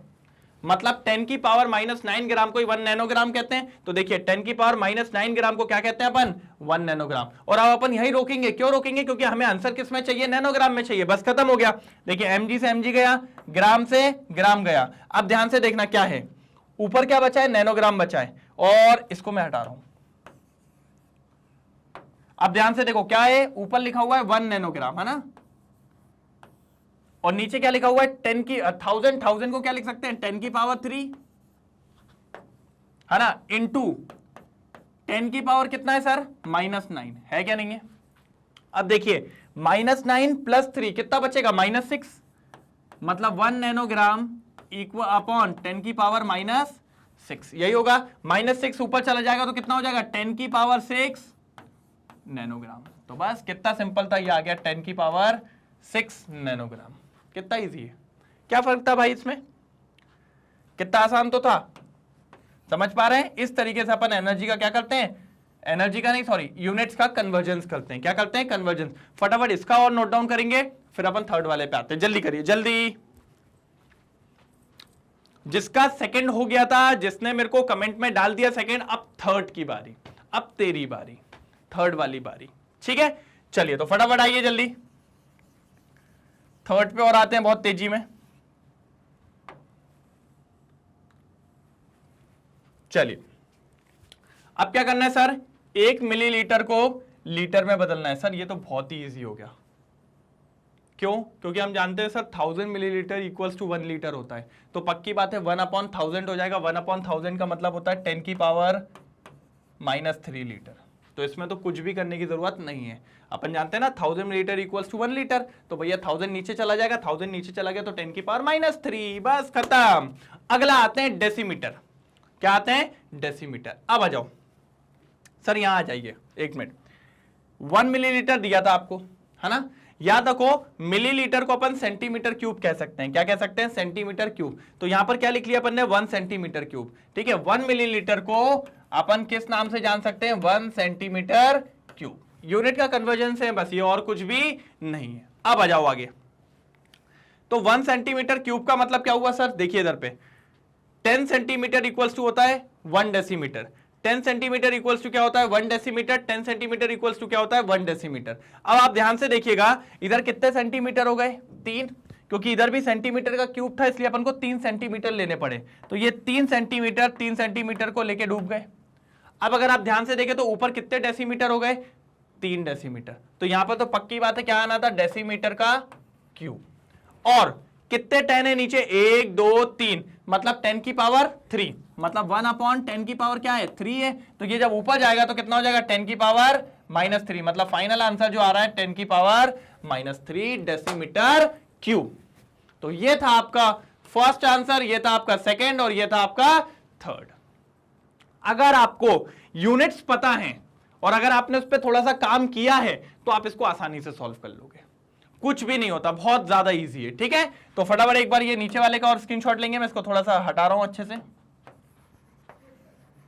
जल्दी जल्दी जल्दी फटाफट स्क्रीनशॉट लेने वाले हैं, फिर आगे बढ़ने वाले हैं। अगला क्वेश्चन, क्वेश्चन नंबर 22। चलिए तो 22 क्वेश्चन पे आते हैं अपन। 22 क्वेश्चन, ये क्लियर है ना? इसमें तो कोई दिक्कत की बात नहीं होगी, सिर्फ कन्वर्जन था, फटाफट अपन ने कन्वर्जन कर लिए। चलिए आ जाइए, question number 22। If the speed of light is 3 into 10 to the power 8 metre per second, जो कि हम लोग जानते हैं कि यही स्पीड ऑफ लाइट होती है। Calculate the distance covered by light in 2 nanoseconds. Point समझ रहे हैं? नैनोसेकेंड्स, नैनोसेकेंड्स का मतलब तो आपको पता ही है, 1 नैनोसेकेंड का मतलब हो गया 10 की पावर -9 सेकेंड्स। भाई बहुत छोटू बात है, बहुत ज्यादा छोटू बात है। 1 सेकंड कितना छोटा होता है? अपन तो नैनो सेकंड्स की बात कर रहे हैं। किसकी बात कर रहे हैं? Nano seconds. सर ये लेकिन क्वेश्चन ये है 6ठी 7वीं का, 8वीं का, बहुत इजी सी चीज लगने वाली है इसमें। मेरे हिसाब से आप लोग का सॉल्व भी हो गया होगा और आपने डाल भी दिया होगा काय में? कमेंट सेक्शन में, क्योंकि मैंने आप सब लोग को कसम दी थी, बाबू सोना और सबकी, कि मेरे साथ करेंगे, मुझसे आगे करेंगे और सॉल्व करके आंसर्स डालेंगे। तो भैया फॉर्मूला बताइए, क्या फॉर्मूला लगने वाला है? सर बहुत इजी फॉर्मूला लगने वाला है, हमने पढ़ा ये बचपन में। Distance equals to speed into time, यही है क्या? नहीं है? अच्छा, स्पीड कितना दिया हुआ है बता दीजिए। 3 into 10 to the power 8 metre per second, यही है। इनटू टाइम कितना दे दिया है आपको? 2 नैनो सेकेंड्स। दे दिया क्या? नहीं दे दिया? अच्छा, इसमें बस मेरे को एक दिक्कत है, इस नैनो सेकेंड्स को मुझे किस में कन्वर्ट करना पड़ेगा? सेकेंड्स में। किस में कन्वर्ट करना है सर? सेकेंड्स में। तो मैंने कहा बहुत इजी है, कर देंगे अपन उसको सेकेंड्स में, क्योंकि आप लोग जानते हो अपन ने अभी पढ़ा 1 नैनो सेकेंड्स मीन्स कितना होता है? 10 की पावर माइनस सेकेंड। तो 2 नैनो सेकेंड्स दिख रहा है, इनटू क्या? इनटू, ठीक है, क्या होने वाला है? 10 to the power -9 सेकेंड्स। और ये वैल्यू किसकी है? किसकी वैल्यू है? 10 to the power -9 seconds, 1 nano seconds की। तो 1 नैनो सेकेंड्स नीचे आ गया। अब अगर आप ध्यान से देखें तो अब करिए आप, इससे ये गया है ना, और क्या बच रहा है? सेकेंड से सेकेंड गया, और क्या बच रहा है? कुछ नहीं बच रहा sir. 3 into 10 to the power 8 बच रहा है सर, और 10 to 2 बच रहा है सर, और 10 to the power -9 बच रहा है सर, और मीटर बच रहा है सर, है ना? क्या बच रहा है? मीटर बच रहा है। मैंने कहा ठीक है, अब इंटू कर लीजिए सर। 3 2 क्या होता है? 6 इंटू 10 की पावर 8 और -1, तो 10 की पावर हो जाएगा -1 मीटर। और अच्छे से लिखूं तो ये हो जाएगा 0.6 मीटर। कितना है सर? 0.6 मीटर। बात समझ पा रहे हैं? 6 into 10 to the power -1 metre और 0.6 मीटर। इसमें कुछ भी नहीं था, ये तो ऐसा क्वेश्चन दे दिया था कि 7वीं वाले बच्चों को भी अगर मैंने ये बता दिया बस तो वो भी सॉल्व कर लेता। तो तुम लोग तो बड़े समझदार बच्चे हो, बड़े होशियार बच्चे हो, तो आप लोग से तो ये क्वेश्चन हो गया होगा। ठीक है, तो अगले क्वेश्चन की तरफ चलें, इसका फटाफट एक स्क्रीनशॉट हो जाए, फिर अगले क्वेश्चन की तरफ चलते हैं और फटाफट खत्म करते हैं। क्वेश्चन नंबर 23 हो गया, चलो रिमूव कर रहा हूं, आ जाइए क्वेश्चन नंबर 23। शायद ऐसा क्वेश्चन या यही क्वेश्चन मैं सॉल्व करवा चुका हूं आप लोगों को, याद आया? डिक्टू यही क्वेश्चन मैंने सॉल्व करवाया था जब मैं आपको लिमिटिंग रिएजेंट पढ़ा रहा था। बहुत इजी क्वेश्चन था, लेकिन ठीक है, तब भी करवाया था, आज भी करवाएंगे, कोई दिक्कत की बात नहीं होगी। सर बस क्वेश्चन में था क्या, आप देख लेते हैं जरा। Sir a plus B two gives AB2, एक रिएक्शन दे दी है। तो मैंने कहा जब भी कोई रिएक्शन देता है पहले तो रिएक्शन को उठा लो, रिएक्शन का ही तो खेल है, ठीक है। अब आइडेंटिफाई द लिमिटिंग रिएजेंट, आपको लिमिटिंग रिएजेंट को फाइंड आउट करना है, ठीक है। तो डेफिनेटली A या B2 में से लिमिटिंग रिएजेंट होगा। अच्छा सर A और B2 में से क्यों होगा? सर क्योंकि लिमिटिंग रिएजेंट हमेशा रिएक्टेंट में ही होता है। अच्छा sir, okay okay. If any in the following reaction mixtures, तो आपको ये कुछ सारी कंडीशंस दे दी है, इसमें आपको पता करके बताना है कि कौन सा लिमिटिंग रिएजेंट होगा और कौन सा नहीं होगा, ठीक है। तो मुझसे पहले आप लोग सॉल्व करेंगे क्योंकि ये क्वेश्चन अपन सॉल्व कर चुके हैं। चलिए तो आगे आते हैं, बात समझ में आ रही है? चलिए पहले रिएक्शन को बैलेंस कर लेते हैं। बैलेंस ही है मेरे हिसाब से, तो भैया इसके आगे कुछ नहीं लिख रहे हैं तो 1 है, इसके आगे भी कुछ नहीं लिख रहे हैं तो 1 है, इसके आगे भी कुछ नहीं लिख रहे हैं तो 1 है। तो मैंने कहा था इसको स्टैंडर्ड फॉर्म में ले जाओ, मतलब ये भी 1 मोल है, ये भी 1 मोल है और ये भी आपका 1 मोल है। इतनी बात में कोई प्रॉब्लम? तीनों के तीनों क्या हैं? आपके 1 मोल है, ठीक है। आ जाइए अब जल्दी आइए। मैंने कहा सर आपको लिमिटिंग रिएजेंट निकालना है, लिमिटिंग रिएजेंट इन दोनों में से ही होगा क्या नहीं होगा? तो इन दोनों का रेशियो ले लीजिए। तो भैया मोल रेशियो ले रहे हैं, क्या ले रहे हैं सर अपन? Mole ratio. और किस किस का ले रहे हैं? A और B2 का मोल रेशियो ले रहे हैं। किसका ले रहे हैं सर अपन? A और B2 का मोल रेशियो ले रहे हैं। क्या रेशियो आ रहा है जरा बताइए? A कितने मोल है? 1 मोल, और B भी कितने मोल है? 1 मोल। मतलब 1 मोल ऑफ A को रिक्वायर्ड होता है 1 मोल ऑफ B2, तब जाके वो बनाता है 1 मोल ऑफ AB2। मतलब A अगर 1 मोल है तो B2 भी कितना होना चाहिए? 1 मोल। अगर A 2 मोल है तो B2 भी कितना होना चाहिए? 2 मोल। अगर A 3 मोल है तो B2 भी कितना होना चाहिए? 3 मोल। बात समझ पा रहे हैं? कोई दिक्कत तो बात नहीं। अगर A 0 है तो B2 भी कितना होना चाहिए? 0 मोल, ठीक है। तो बात समझ रहे हैं, दोनों बराबर होना चाहिए। अब उठाइए एक एक क्वेश्चन। क्या बोल रहा है? 300 एटम A के हैं और 200 मॉलिक्यूल B के हैं, मतलब, और सीधी सी बात दिख भी रहा है, ये अकेला है तो ये एटम होगा और ये क्या होगा? मॉलिक्यूल होगा। मतलब आपने 300 एटम A के ले लिए और उसके साथ 200 मॉलिक्यूल किसके ले लिए सर? B के ले लिए। तो अब आप समझिए, अभी मैंने आपको पढ़ाया दोनों कैसे होने चाहिए? बराबर। मतलब 1 मोल अगर A है तो 1 मोल B2 होना था। अगर आपके पास A 100 थे, 100 एटम थे, तो B2 के मॉलिक्यूल कितने होने चाहिए थे? 100 होने चाहिए थे। अच्छा सर 100 क्यों? क्योंकि भैया रेशियो क्या है? सेम है। अगर 1 मोल है तो भैया 100 atom 100 atom, 200 atom 200 atom, 300 atom 300 atom. मतलब अगर A के 300 एटम हैं तो B के मॉलिक्यूल भी 300 एटम होने चाहिए, 300 मॉलिक्यूल होने चाहिए। कितने होने चाहिए? 300। है कितने सर? 200 ही है कितने? 200 ही है। मतलब जब 1 मोल ऑफ A को रिएक्ट करने के लिए B2 कितना लगता है? 1 मोल, तो 300 एटम ऑफ A को मॉलिक्यूल कितने लगने चाहिए? 300 लगने चाहिए। क्या 300 हैं? नहीं है। कितने हैं? 200 हैं। अगर 200 मॉलिक्यूल ऑफ B हैं तो कितने A खत्म हो पाएंगे? 200 ही खत्म हो पाएंगे, 100 बच जाएंगे। 100 बच गए तो ये एक्सेस हो गया, ये एक्सेस हो गया, तो लिमिटिंग रिएजेंट कौन है सर? B लिमिटिंग रिएजेंट है। मतलब पहले वाले केस में हमारा लिमिटिंग रिएजेंट कौन है? B है। क्यों है लिमिटिंग रिएजेंट, ये भी अगर पूछे कोई तो बता देना सर दोनों बराबर लग रहे थे, लेकिन यहां पर आप 300 एटम ले आए ए के और यहां पर आप 200 मॉलिक्यूल ले आए बी के। मॉलिक्यूल 200 जो है बी के वो जल्दी खत्म हो जाएंगे और ए वाले 300 एटम बच जाएंगे। जो बच जाता है उसको एक्सेस रिएजेंट कहते हैं और जो खत्म हो जाता है उसको लिमिटिंग रिएजेंट कहते हैं। तो पहले वाले का आंसर कौन है, लिमिटिंग रिएजेंट कौन है भैया, बी है। कौन है, बी है। ठीक है, सेकंड पे आ जाते हैं। किस पे जाते हैं, सेकंड पे। क्लियर है ना ये फर्स्ट वाला सबको। चलिए सेकंड पे आइए जल्दी। सेकंड वाले पे फटाफट डाल दीजिएगा आप लोग कि कौन सा वाला लिमिटिंग है। थर्ड वाले पे भी डालिए, फोर्थ पे भी डालिए, फिफ्थ पे भी डालिए। अब भी देखूंगा, अब भी। ठीक है, झूठी कसम नहीं खाने का। जल्दी आ जाओ, फटाक से आ जाओ। सेकंड वाला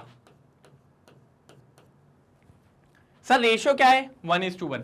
अगर ए के मोल 1 है तो बी के मोल भी कितने चाहिए, 1। आपको क्या दे दिया सर, 2 मोल ऑफ ए दे दिया और बी का कितना दे दिया, 3 मोल ऑफ बी दे दिया। सर मेरे हिसाब से तो इसका आंसर आपका आ गया होगा। क्यों आ गया होगा, देख के समझ में आ रहा है। क्या देख के समझ में आ रहा है सर, सर दोनों 1:1 में थे। अगर ए 1 था तो B2 भी 1 था। अगर ए 2 था तो B2 भी कितने थे, 2 थे। अगर ए 3 था तो B2 भी कितने थे, 3 थे। अब अगर आप ध्यान से देखिए तो ए कितना है, 2। अगर ए 2 है तो B2 भी कितने चाहिए, 2 चाहिए। लेकिन आपको कितने दिए, 3 दिए। मतलब ये ए तो पूरा खत्म हो जाएगा 2 के साथ, लेकिन बी का 1 मोल बच जाएगा, बी का 1 मोल बच जाएगा। तो इस बार कौन एक्सेस में है, B2 एक्सेस में है। कौन एक्सेस में है, B2। और अगर B2 एक्सेस में है तो फिर मैं कुछ नहीं कर सकता, इसीलिए 3 मोल ऑफ बी इस बार क्या हो जाएगा, एक्सेस रिएजेंट। ये समझना, मैंने क्या लिखा है, एक्सेस। लिमिटिंग कौन है भैया, ये वाला। सेकंड केस में लिमिटिंग रिएजेंट कौन है, ए है। क्यों है, इसका रीजन भी आप जानते हो, क्योंकि ए समय से पहले खत्म हो जाएगा और बी बचा रह जाएगा। क्यों, क्योंकि ए आपने 2 मोल लिया था और 2 मोल ए को खत्म होने के लिए कितने B2 चाहिए, 2 मोल। और आपको B2 कितने दे दिए, 3 मोल। मतलब 1 मोल एक्स्ट्रा, 1 मोल एक्स्ट्रा मतलब 1 मोल एक्स्ट्रा रिएजेंट। और अगर ये एक्स्ट्रा रिएजेंट है तो साथ वाला क्या कहलाएगा, लिमिटिंग रिएजेंट। हो गया। तो सेकंड वाले में कौन है लिमिटिंग रिएजेंट सर, ए। क्लियर है यहां तक, पक्का। एक बार स्क्रीनशॉट लो फिर आगे बढ़ते हैं। चलिए थर्ड वाला आ जाइए। थर्ड वाला तो मेरे हिसाब से आप लोग का हो गया होगा कि नहीं हुआ। ऐसा मत बोलो यार कि नहीं हुआ यार, दिल पे लगती है थोड़ी मेरे को, क्योंकि कराया हुआ क्वेश्चन है। आप लोग ऐसे बोलते ना, बहुत दर्द होता है मेरे को। प्लीज थोड़ा सा बोलिए, हमने कर लिया सर, बहुत इजी था, आपने करवाया, हमने कर लिया। ठीक है, अब समझो जरा। यहाँ मोल रेशियो क्या आया था सर, बार बार एक ही चीज तो बोल रहा हूं, 1:1। 1 मोल ए, 1 मोल B2, यही बोला कि नहीं बोला, वेरी गुड सर। अगर मैं आपसे बोल दूं मेरे पास 100 एटम है ए के, कितने एटम है बेटा, 100 एटम है ए के, तो कितने बी लगेंगे सर, बराबर ही लगेंगे ना, क्योंकि रेशियो कितना है, 1:1। मतलब आपको यहां पर 100 मॉलिक्यूल लगने वाले हैं B2 के। होगा कि नहीं होगा। अब जरा अगले वाले में देखिए, यही लाइन दी हुई है, 100 एटम ले लिए ए के और 100 मॉलिक्यूल ले लिए बी के। ले लिए कि नहीं ले लिए, तो बस मैं भी तो यही कह रहा हूं सर, दोनों बराबर हैं क्या नहीं है। जब 1 मोल को 1 मोल लगता है, 2 मोल को 2 मोल लगता है, 4 मोल को 4 मोल लगता है, तो 100 एटम को 100 मॉलिक्यूल ही तो लगेंगे। यही तो है। तो इस केस में कोई भी लिमिटिंग रिएजेंट नहीं है। क्यों नहीं है कोई भी लिमिटिंग रिएजेंट, क्योंकि सर ये 100 atom of A 100 atom of B के साथ पूरे कंबाइन हो जाएंगे और आपका क्या तैयार कर देंगे, AB2। मतलब ना तो ए बचेगा ना तो बी बचेगा। सबका कटना पिटना जायज है, कोई नहीं बचने वाला। जब कोई बचेगा ही नहीं तो भैया काय का कोई लिमिटिंग, काय का कोई एक्सेस, कोई लिमिटिंग रिएजेंट इस केस में नहीं है। तो थर्ड वाले केस में लिमिटिंग रिएजेंट ही नहीं है। क्लियर हुआ। ये तो बहुत इजी था मेरे हिसाब से, सबसे आसान तो यही था। ठीक है, चलिए तो इसको हटाते हैं, फोर्थ वाले पे आते हैं। अच्छा, किसी को डाउट तो नहीं है ना थर्ड वाले में, पक्का ना। फर्स्ट वाले का कौन था, बी था लिमिटिंग रिएजेंट। सेकंड वाले का कौन था, ए था लिमिटिंग रिएजेंट। थर्ड वाले में कोई भी नहीं, कोई और ही ले गया बाजी। चलो अब आ जाते हैं फोर्थ वाले पे। किस पे आते हैं, फोर्थ वाले पे। मजा आने वाला है, फोर्थ वाला बढ़िया है।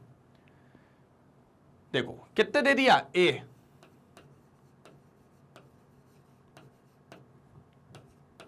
और आपको कितना दिया है, 2.5 मोल दे दिया।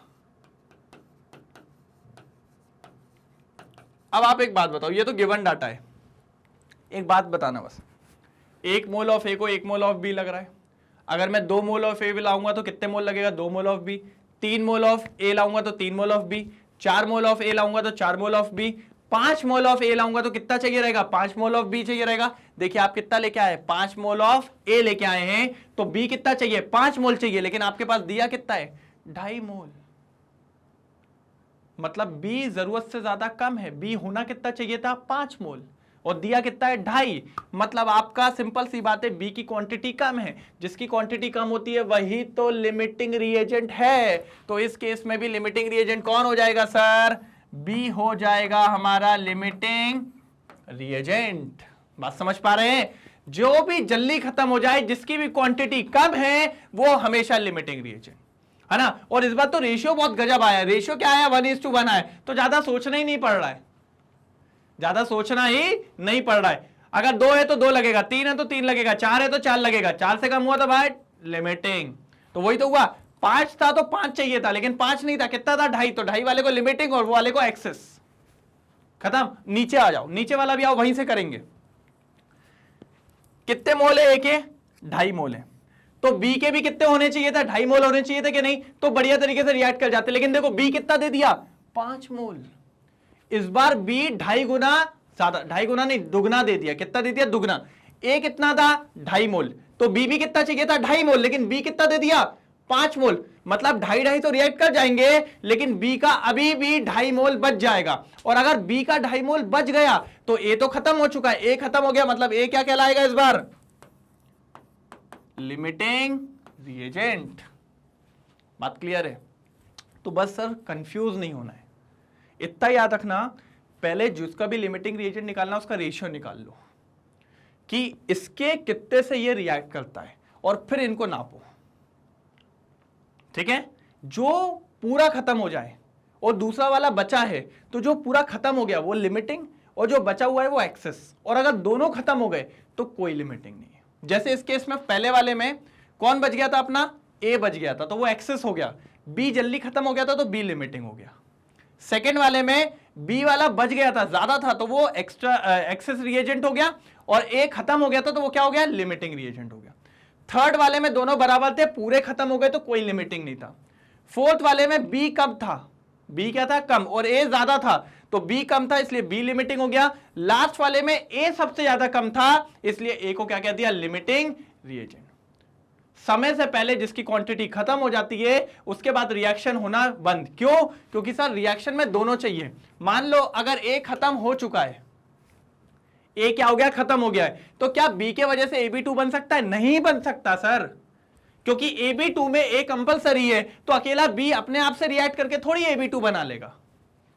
तो इसलिए दोनों का होना अनिवार्य है। अगर एक भी खत्म होता है तो उसी टाइम पे रिएक्शन स्टॉप हो जाती है, और जिसके वजह से रिएक्शन स्टॉप होती है उसी को कहा जाता है लिमिटिंग रिएजेंट, और उसी की मदद से ही प्रोडक्ट निकाला जाता है। क्योंकि वो खत्म, रिएक्शन खत्म, मतलब उस पे जो प्रोडक्ट बना है उसकी डिपेंडेंसी सिर्फ लिमिटिंग रिएजेंट पे है, क्योंकि जो प्रोडक्ट बना है वो किस पे डिपेंड कर रहा है, लिमिटिंग रिएजेंट पे।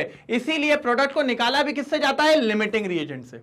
इसीलिए लिमिटिंग रिएजेंट को फाइंड आउट करना बहुत ज्यादा जरूरी होता है। ठीक है, तो फटाफट स्क्रीनशॉट लेंगे, फिर आगे की तरफ बढ़ते हैं। जल्दी आ जाइए फटाक से। चलिए, तो नोट डाउन हो चुका है, चलिए आगे बढ़ते हैं फटाफट और देखते हैं अपन को कैसे क्या सॉल्व करना है जल्दी। ठीक है, आ जाइए।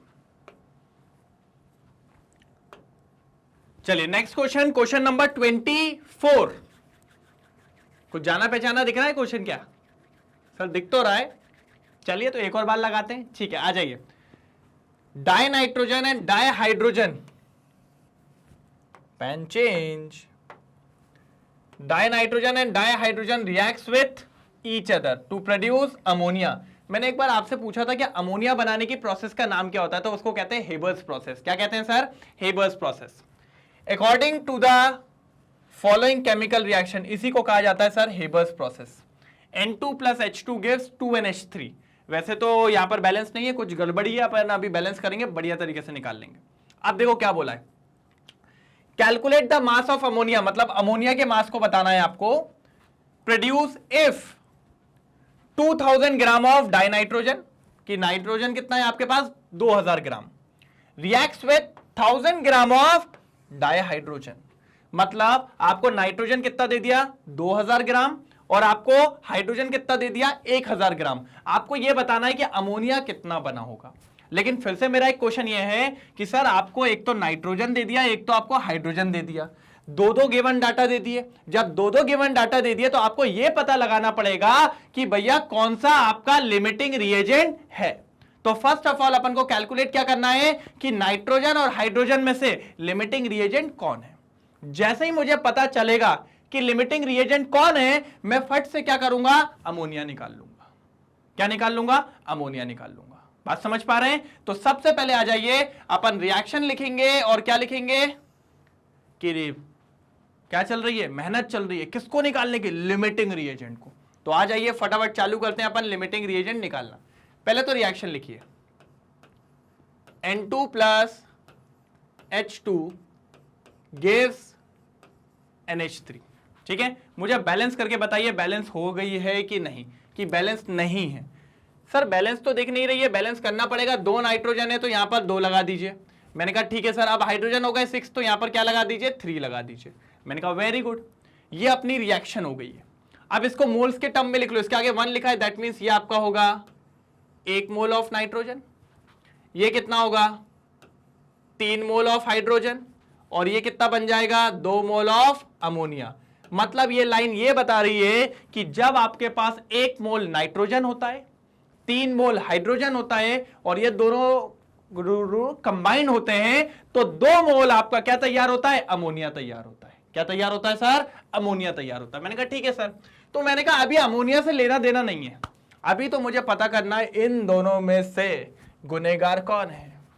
गुनहगार मतलब वो गुनहगार जिसके वजह से रिएक्शन स्टॉप हो गई है, मतलब वो गुनहगार जो लिमिटिंग रिएजेंट है। तो अब पकड़ना है कि वो गुनहगार कौन है। तो आ जाइए फटाफट गुनहगार को पकड़ते हैं। तो उसके लिए अपन को लेना पड़ेगा मोल रेशियो। क्या लेना पड़ेगा सर, मोल रेशियो। किस किस का मोल रेशियो लेंगे सर, जो गुनहगार हैं दोनों को कस्टडी में ले लीजिए, N2 और H2 को। मैंने कहा ठीक है ले लेते हैं। चलिए तो क्या रेशियो है बता रहा है इसका, रिएक्शन बता रहा है कि सर इन दोनों का रेशियो है 1:3। क्या रेशियो है सर, 1:3। 1:3 का मतलब क्या है सर, कि कहने का तात्पर्य यह है कि अगर आपके पास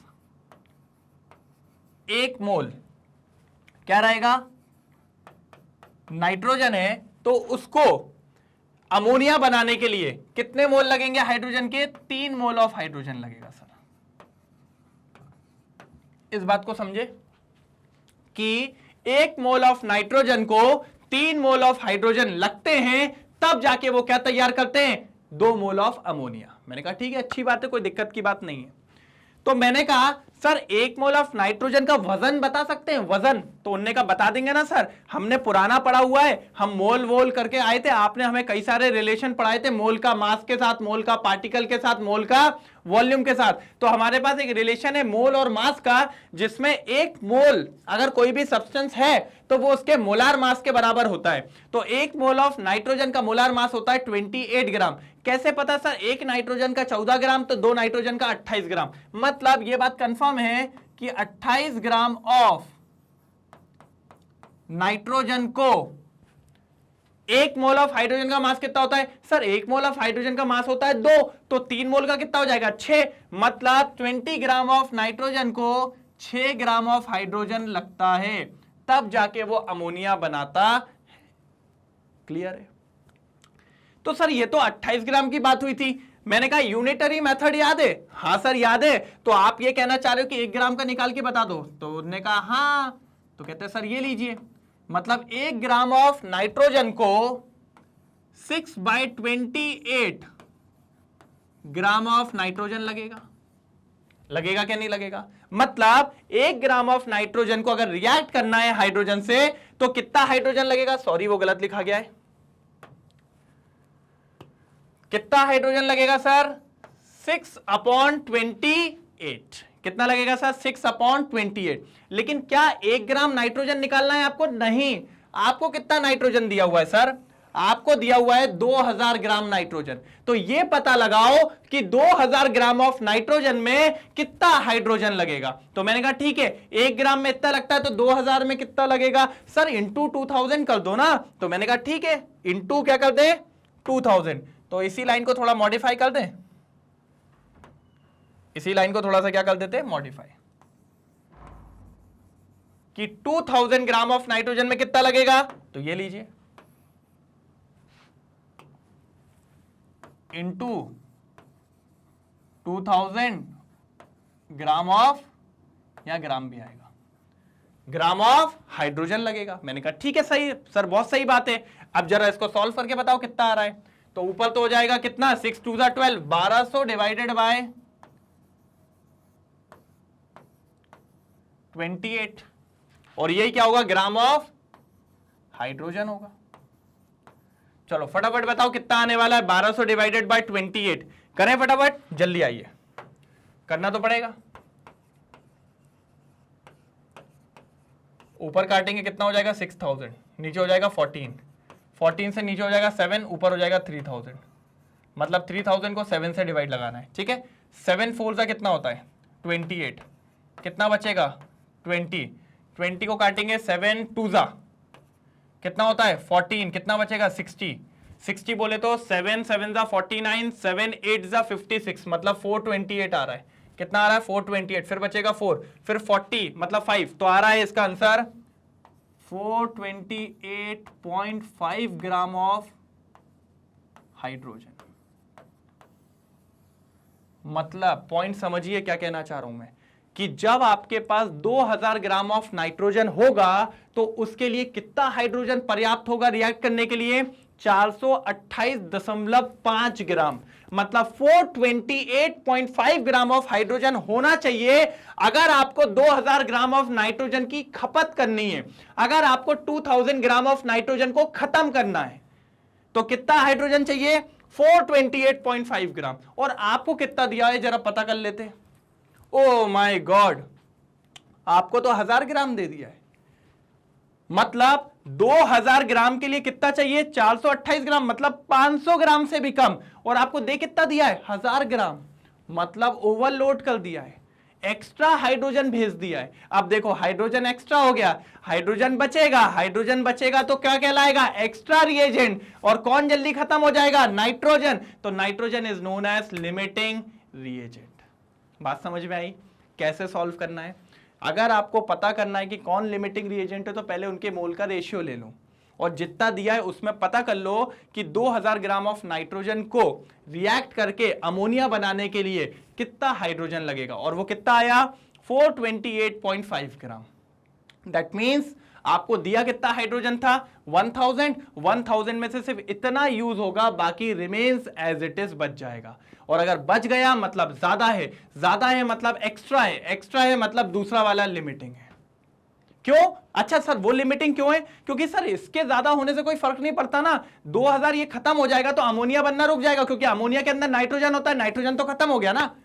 मतलब ये अमोनिया जो है ये इनडायरेक्टली किस पे डिपेंड कर रहा है, नाइट्रोजन पे। क्यों, क्योंकि नाइट्रोजन क्या है, लिमिटिंग रिएजेंट। क्या है वो, लिमिटिंग रिएजेंट। तो इस लाइन से हमें सिर्फ ये कंक्लूजन मिलता है कि हमारा लिमिटिंग रिएजेंट कौन है सर, लिमिटिंग रिएजेंट हमारा है नाइट्रोजन। ठीक है, कौन है, नाइट्रोजन। ठीक है, तो आप देखिए, will any of the two reactant remains unreacted, क्या दोनों में से कोई बचेगा, सेकंड क्वेश्चन का आंसर। तो यस, कौन बचेगा, हाइड्रोजन बचेगा। कौन बचेगा सर, हाइड्रोजन बचेगा। अच्छा, अभी ऊपर वाले का आंसर नहीं निकाला, बाद में निकालता हूं, ठीक है। सेकंड वाला क्या था वो समझ में आया, will any of the two reactant, मतलब हाइड्रोजन और नाइट्रोजन में से कोई बचेगा, यस बचेगा। कौन बचेगा, हाइड्रोजन बचेगा। ठीक है, दूसरा इफ यस, है ना, अगर कोई बच रहा है तो विच वन, भैया हाइड्रोजन बच रहा है, ठीक है, and what would be its mass, मतलब वो जो बचेगा वो बचा हुआ मास कितना है। तो भैया एक बात बताओ, उसने दिया कितना था 1000, खत्म कितना हो रहा है 428.5, तो बचेगा कितना, माइनस कर दो ना सर। मैंने कहा यार ये तो फर्जी सा क्वेश्चन पूछ लिया, कितना माइनस करना है 428.5, अब इसको माइनस करिए, कितना आंसर आ रहा है, जल्दी बताइए आंसर। हट जा भाई, पूरा हट जा। हाँ, 571.4 ग्राम। ये आ गया अपना कौन सा लास्ट वाला आंसर, कि इतना क्या बच जाएगा, इतना क्या बच जाएगा, अनरिएक्टेड। इतना क्या बचेगा सर अपना, अनरिएक्टेड। इतना रिएक्ट हो जाएगा, इतना बच जाएगा। तो मैंने आपको क्वेश्चन नंबर 2 और क्वेश्चन नंबर 3 सॉल्व करवा दिया और ये पता करा दिया कि कौन लिमिटिंग रिएजेंट है। भैया लिमिटिंग रिएजेंट कौन है, नाइट्रोजन। इतना लिख लो, फिर आपको क्वेश्चन नंबर 1 सॉल्व करवाने वाला हूं। जल्दी नोट डाउन करो। हो गया पक्का, हटा दूं, पक्का ना, क्लियर हुआ, समझ में आया कि अपना लिमिटिंग रिएजेंट कौन है सर, अपना लिमिटिंग रिएजेंट कौन है, यहां लिख देता हूं, अपना लिमिटिंग रिएजेंट कौन है, नाइट्रोजन। और इसी की मदद से किसको सॉल्व करने वाले हैं अपन, अमोनिया को। तो आ जाइए, फिर से वही सारी रिएक्शन होगी। N2 + H2 gives NH3, NH3 में अपना 2 आ जाएगा और यहां पर H2 में अपना क्या आ जाएगा, 3 आ जाएगा, जो अभी मैंने आपको बोला था। फिर वही वाली लाइन लिखेंगे नीचे वाली, जो बहुत सुंदर सी लाइन होती है, बहुत अच्छी वाली लाइन, कि 1 mole of nitrogen, 3 mole of hydrogen और यहां पर 2 मोल ऑफ अमोनिया। अब भैया आपको निकालना है अमोनिया, और अमोनिया जो है वो प्रोडक्ट है, प्रोडक्ट निकाला जाता है लिमिटिंग रिएजेंट से, और लिमिटिंग रिएजेंट कौन है मेरा, नाइट्रोजन है। तो बस फिर से ले लीजिए क्या, मोल रेशियो। और इस बार मोल रेशियो किस किस का लेना है सर अपन को, नाइट्रोजन का लेना है और अमोनिया का लेना है, ठीक है, क्योंकि अमोनिया तो निकालना है और नाइट्रोजन अपना क्या है, लिमिटिंग रिएजेंट। ठीक है, तो रेशियो बता दीजिए सर। मेरे को तो दिख रहा है सर 1:2 है। मैंने कहा आपको दिख रहा है तो मुझे भी वही दिख रहा होगा, मुझे कुछ अलग सा थोड़ी दिखेगा, मेरे को भी वही दिखेगा कि रेशियो क्या है सर, 1:2। मतलब कहने का तात्पर्य यह है कि अगर 1 मोल ऑफ नाइट्रोजन आपके पास है, कितना है, 1 मोल ऑफ नाइट्रोजन है, तो वो आपका कितना अमोनिया तैयार करेगा, 2 मोल ऑफ अमोनिया तैयार करेगा। कितना तैयार करेगा सर, 2 मोल ऑफ अमोनिया। तो मैंने कहा सर अगर 1 mole of nitrogen 2 mole of ammonia तैयार करेगा, ये तो आपने मोल के टर्म से मोल दिया, मुझे वजन बता सकते हो। मैंने कहा सर बिल्कुल बता दूंगा। 1 मोल ऑफ नाइट्रोजन का वजन होता है 28 ग्राम ऑफ नाइट्रोजन। मतलब 28 ग्राम ऑफ नाइट्रोजन अगर रिएक्ट करता है हाइड्रोजन के साथ तो 2 मोल ऑफ अमोनिया बनाता है। अमोनिया का अगर मैं मास कैलकुलेट करवाऊं आपको, NH3 का मोलार मास, तो नाइट्रोजन होता है 14, 14 + 3 कितना हो जाएगा, 17, और 1 मोल का 17 है तो 2 मोल का कितना हो जाएगा, 34 ग्राम। तो भैया वो कितना अमोनिया तैयार करता है, 34 ग्राम ऑफ अमोनिया तैयार करता है। ठीक है सर, तो ये तो आपने 28 ग्राम की बात करी। अगर 1 ग्राम ऑफ नाइट्रोजन से बात करें तो ठीक है ना, यूनिटरी मेथड आता है, 34 divided by 28 gram of ammonia हो जाएगा ना। तो सर ये तो आपने ये बता दिया कि 1 ग्राम ऑफ नाइट्रोजन जब हाइड्रोजन से रिएक्ट करेगा तो कितना अमोनिया बनाएगा, 34/28 ग्राम। लेकिन सर मुझे 1 ग्राम का थोड़ी चाहिए, मुझे तो चाहिए 2000 ग्राम का।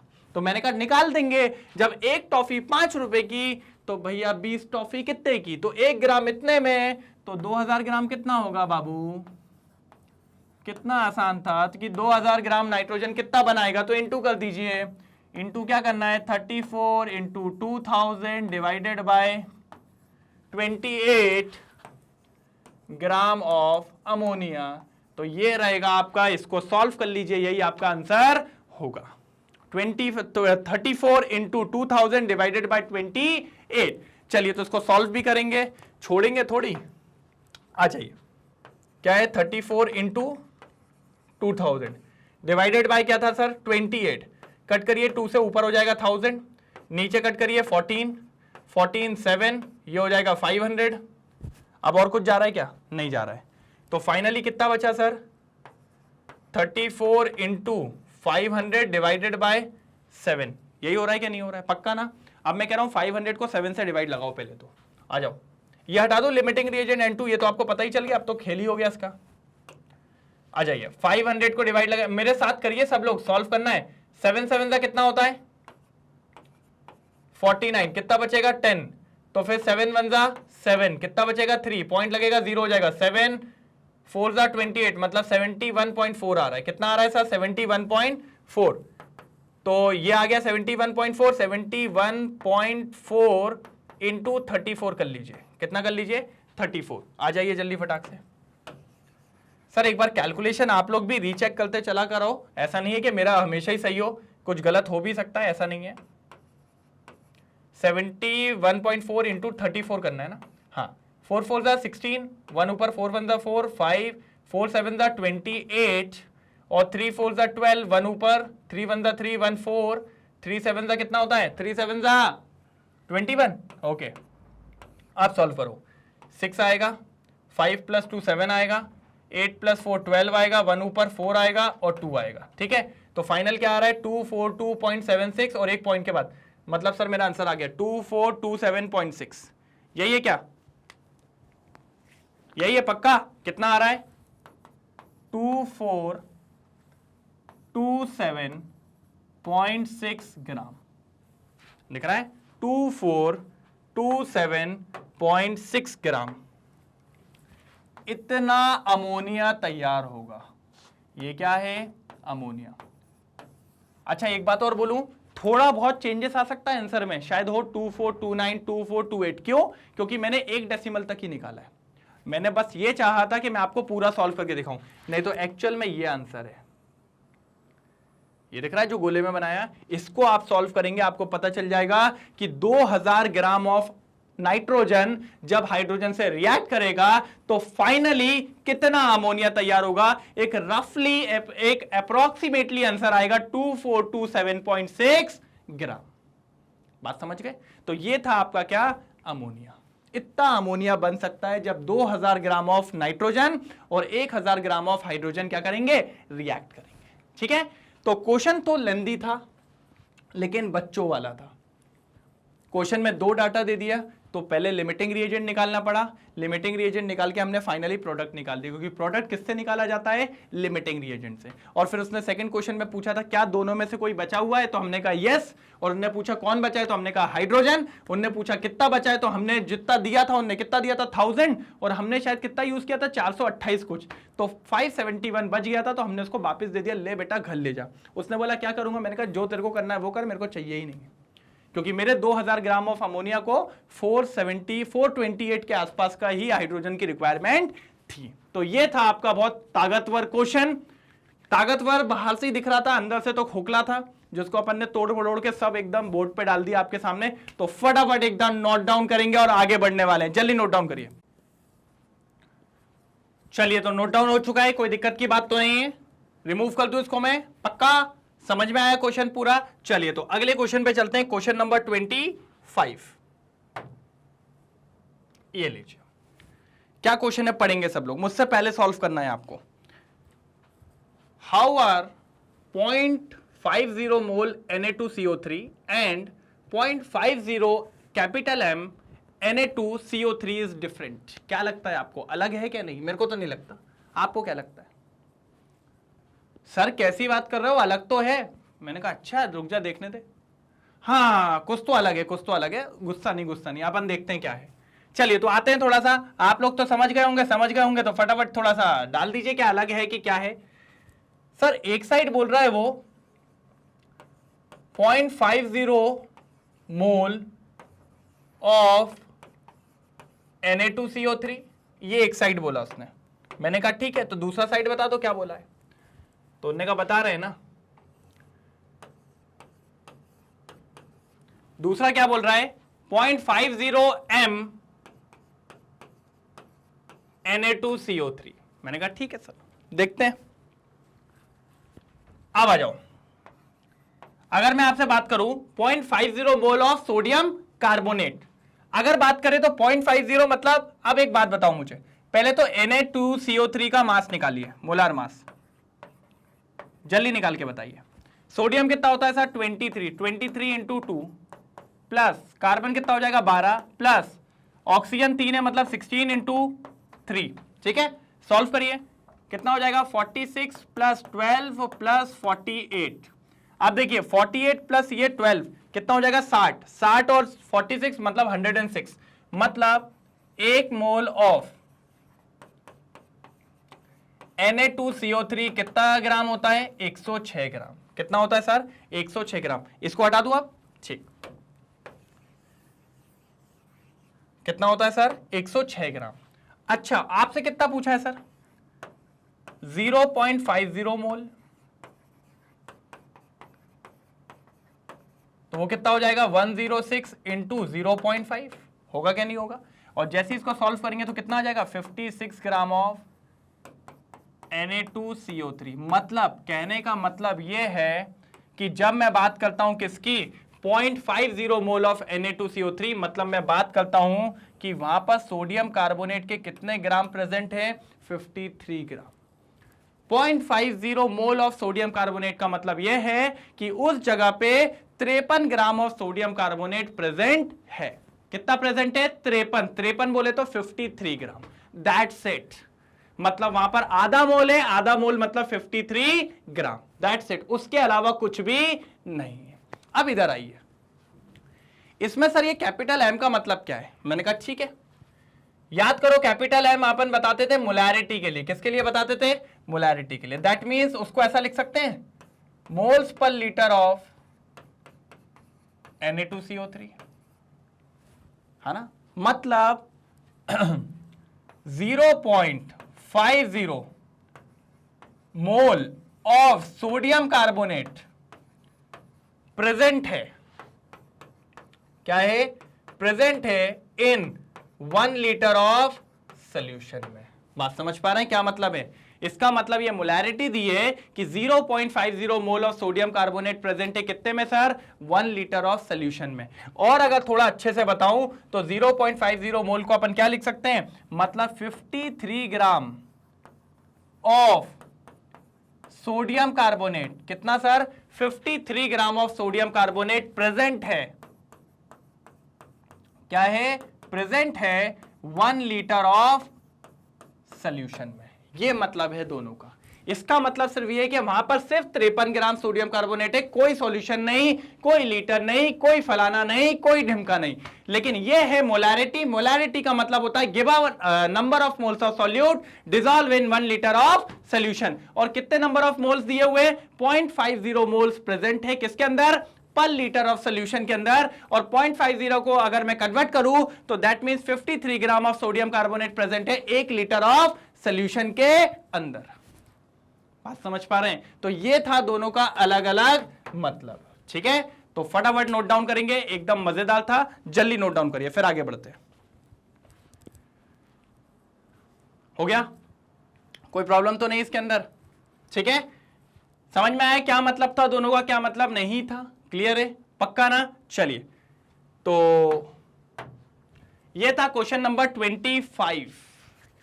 तो सर अभी पूरे खत्म नहीं हो पाए। मैंने कहा था आपको 35, 36 से, लेकिन 25 पे ही अपन को आज रोकना पड़ेगा, क्योंकि पहले इतने क्वेश्चंस आपके सॉल्व हो चुके हैं। अब इनको एक बार और घर पे अच्छे से प्रैक्टिस कर लीजिए। मेरे को नहीं लगता कि 16 या 17 से लेकर 25 तक आपको किसी भी क्वेश्चन में दिक्कत आई होगी। हर एक क्वेश्चन मैंने अच्छे से आपको सॉल्व करवाया है। किसी पे ये नहीं कि खुद कर लेना, बस वो एक को छोड़ के, क्योंकि डिफाइंड मास तो नहीं करवाऊंगा, नहीं तो खुन्नस में बैठे होंगे गुस्से में, एक नहीं करवाया, पढ़ाते उड़ाते हैं नहीं, ऐसा वैसा। ये मत बोलना यार, पढ़ा रहा हूं मैं बराबर। ठीक है, तो कोई प्रॉब्लम तो नहीं, यहां तक पूरा चीज समझ में आई होगी। और अगर किसी भी क्वेश्चन में कोई डाउट है सर, प्लीज कमेंट सेक्शन में लिखिए। ठीक है, कोई भी प्रॉब्लम हो, कोई भी डाउट हो, मुझे इन्फॉर्म करिए, अपन देखते हैं फिर उसको। और अगर सब मजा लग रहा है, सब अच्छा चल रहा है, आई होप वैसे आ भी रहा होगा मजा, क्योंकि चैप्टर तो खत्म हो चुका है, एनसीईआरटी सॉल्यूशंस ही चल रहे हैं बस। तो इसीलिए बने रहिए मेरे साथ और मैग्नेट ब्रेन्स के साथ, जहां पर आपको हर लेक्चर मिलता है एकदम फ्री, क्वालिटी एजुकेशन मिलती है आपको एकदम फ्री। ठीक है, चाहे तो आप इसको हमारी वेबसाइट पे भी देख सकते हैं, मैग्नेट ब्रेन्स की वेबसाइट है, वहां पर आपको प्लेलिस्ट के फॉर्म में सब कुछ मिल जाएगा, कोई दिक्कत की बात नहीं होगी। हमारे मोबाइल ऐप के थ्रू भी आप इसको एक्सेस कर सकते हैं। साथ ही साथ आप लोग जानते ही हैं कि हमारे 2 चैनल्स हैं, English medium as well as Hindi medium. और इंग्लिश मीडियम पे क्लास 11 की केमिस्ट्री सीबीएसई जो कि पढ़ाता हूं कौन? मैं। साथ ही साथ इंग्लिश मीडियम में और भी कोर्सेज हमारे अवेलेबल है जो मैग्नेट ब्रेन्स आपके लिए प्रोवाइड करता है, सिर्फ और सिर्फ किसके लिए? आपके लिए। स्पोकन इंग्लिश, सीयूटी, एनटीएससी और ओलंपियाड जैसे कोर्सेज अवेलेबल हैं। और हमारा दूसरा चैनल फाड़ू चैनल, जिसका नाम है हिंदी मीडियम, उसमें भी CBSE, UP board, Bihar board और एमपी बोर्ड जैसे सारे के सारे कोर्सेज अवेलेबल है, सिर्फ और सिर्फ किसके लिए? आप लोगों के लिए, और एकदम फ्री। ठीक है, तो बस बने रहिए, लगे रहिए और प्रैक्टिस करते चलिए। फोकस होना चाहिए और कंसिस्टेंसी नहीं टूटनी चाहिए। रोज पढ़ना है, मतलब रोज पढ़ना है। चलिए, तो मिलते हैं अगले वीडियो में, तब तक के लिए थैंक यू सो मच।